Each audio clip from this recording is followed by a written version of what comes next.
Saluto a voi, sono Cora Michele e vorrei parlarvi del disco di Nebra, un reperto dell'età del bronzo scoperto nell'Europa centrale. Questo disco rappresenta un cielo notturno nel quale viene rappresentato appunto una luna nella fase decrescente che anticipa di 5 giorni la luna nuova e poi vi è rappresentata la luna piena, attorniata da delle stelle collocate nei vari punti. Allora, questo elemento è importantissimo perché rappresenta un concetto astronomico di quel periodo nel quale la diffusione di siti di, astronomici dove sono presenti dei megaliti e quindi vi è una uniformità nei territori dell'Europa nei quali viene appunto espressa con la costruzione di megaliti e di siti astronomici una conoscenza e una distribuzione di strumenti scientifici, diciamo, nell'acquisizione degli eventi astronomici. L'importanza del disco di Nebra è che è susseguente alla presenza dei siti e quindi rappresenta una sintesi, un concetto di astronomia che viene espresso con uno strumento. Quindi il disco di Nebra diviene un astrolabio, ma qui lo chiamerò l'orologio cosmico, poiché rappresenta la cronologia degli eventi nel loro divenire. La funzionalità dello strumento, che qui viene appunto ho rappresentato con questo modellino nella versione originaria. La versione originaria è la prima versione nella quale è stato costruito, idealizzato e abbia appunto avuto la funzione di strumento scientifico.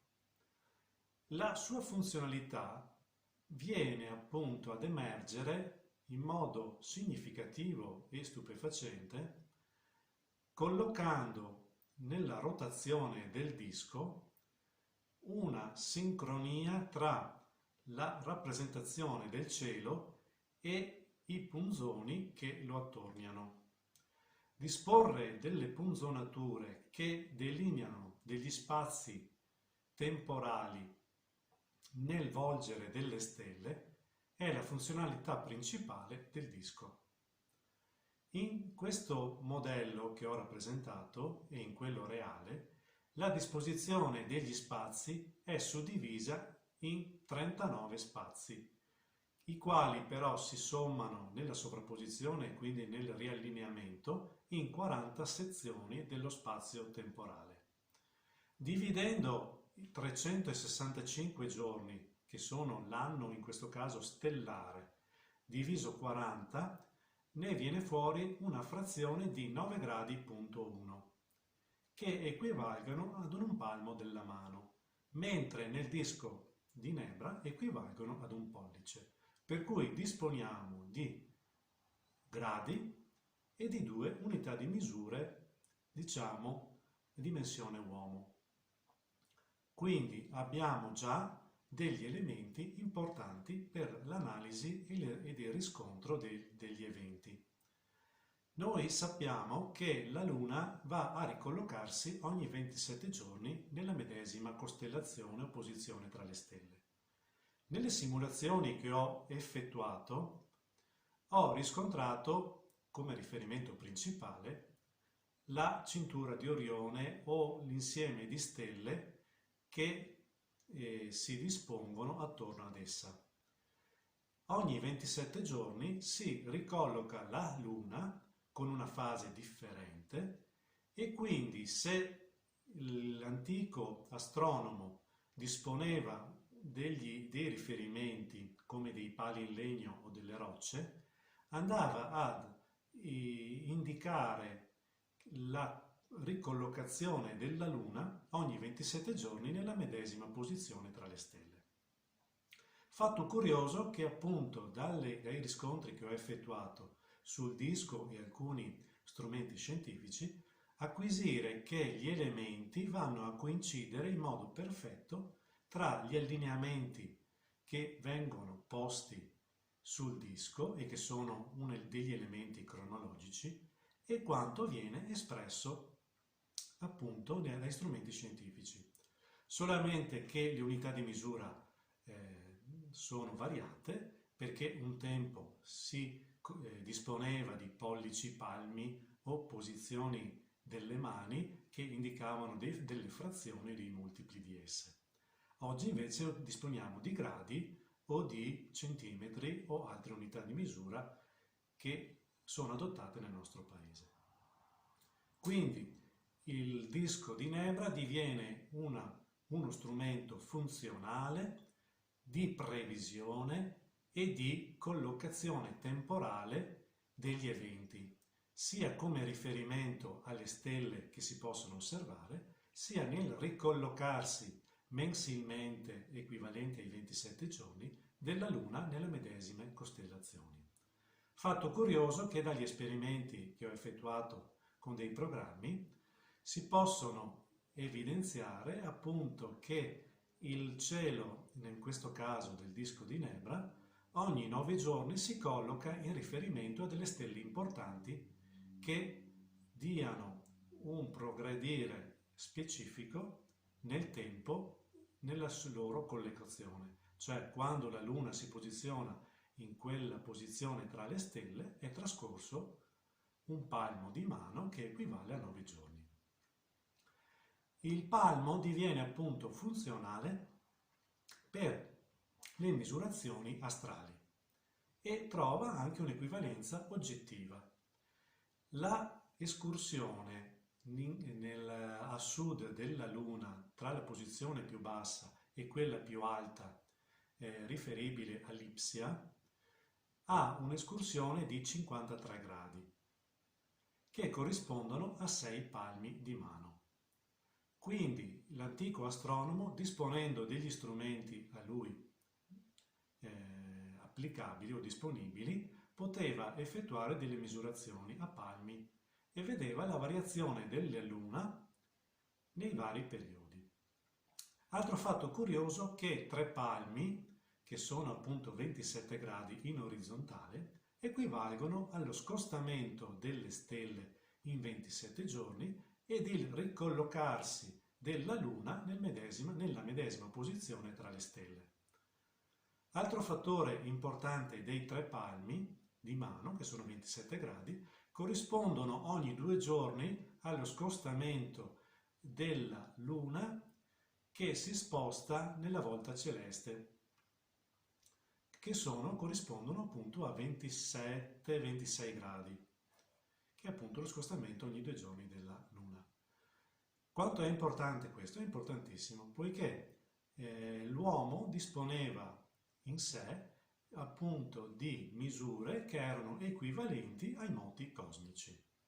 Quindi l'orologio cosmico riferibile al disco di Nebra è appunto che le stelle delineano nel loro procedere il trascorrere del tempo.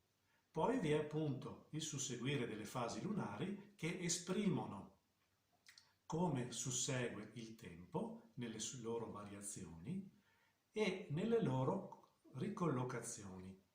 Quindi abbiamo il disco di Nebra che dispone diciamo di 39 più una ricollocazione che equivalgono appunto ad un anno stellare e meno 1, cioè 39 spazi, corrispondono al rapporto tra 365 diviso 354, che sono i giorni tra l'anno che noi oggi andiamo a riferirci all'anno solare nel rapporto dell'anno lunare.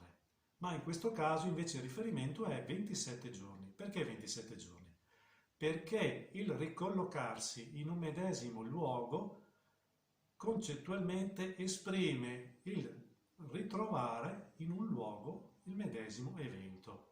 Cioè la Luna ha modificato la sua fase di 2 giorni e mezzo, per cui noi conosciamo che il mese lunare è di 29 giorni e mezzo, ma in questo caso invece il ricollocarsi nel medesimo luogo tra le stelle diviene funzionale ed esprime appunto un trascorrere del tempo. Altra caratteristica di questo metodo è che le lune nel ricollocarsi nel mese lunare di 355-54 giorni sono 13. Sono 13 ricollocamenti.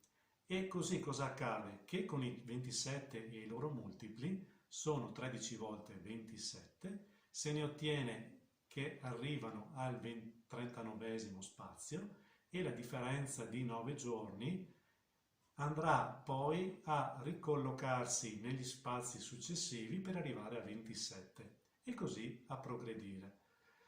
Per cui le collocazioni andranno in sintonia circa negli spazi tra le stelle e le fasi lunari che susseguono. Questo diviene funzionale poiché solitamente la rilevazione delle stelle visibili e l'inizio, diciamo, del moto stellare avviene dopo il tramonto, quando la luce è ormai svanita e le stelle appaiono in cielo.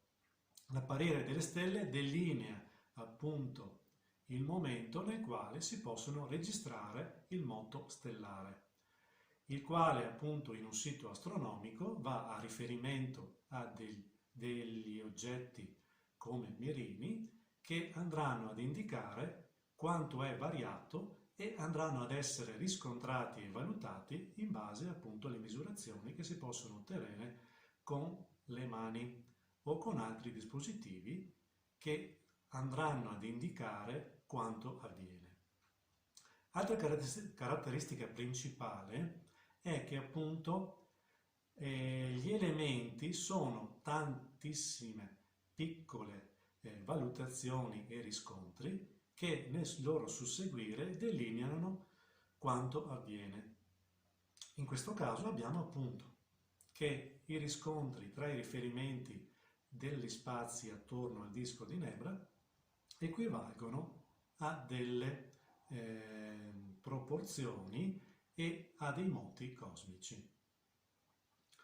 In riferito appunto alle disposizioni dei siti megaliti nell'Europa, è importante comprendere che la loro diffusione ha delineato appunto una conoscenza globale del tempo degli eventi cosmici, i quali appunto disponendone potevano prevedere e previsionare gli eventi nei mesi e nelle stagioni e pronosticare appunto una programmazione sia per i viaggi, per gli animali, per la caccia o per l'agricoltura, o anche per la fertilità degli animali e di tutto l'insieme, poiché appunto la previsione dei periodi favorevoli poteva delineare la vita delle persone. Un saluto a voi, grazie.